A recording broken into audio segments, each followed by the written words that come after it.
Okay, welcome back. Another edition of the Go Teachers Math. Alright, everyone keeps asking me, I'm just going to cover this very quickly and we'll get to business, okay? They keep getting questions. What's up with the tie? What's up with the tie? What's up with the tie? Right? Just because I'm a goat, I can't look nice? I look great. Alright, here we go. Back to the math.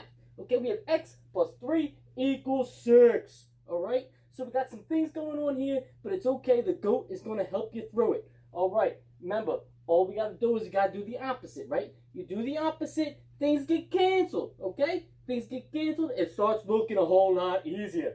Let's go do it. So we're going to minus 3. We're going to minus 3. What happens now? You already know. You already know they are gone. Gone, okay? On this side, we still got the x. Okay, so let's bring that sucker down. X equals 6 minus 3.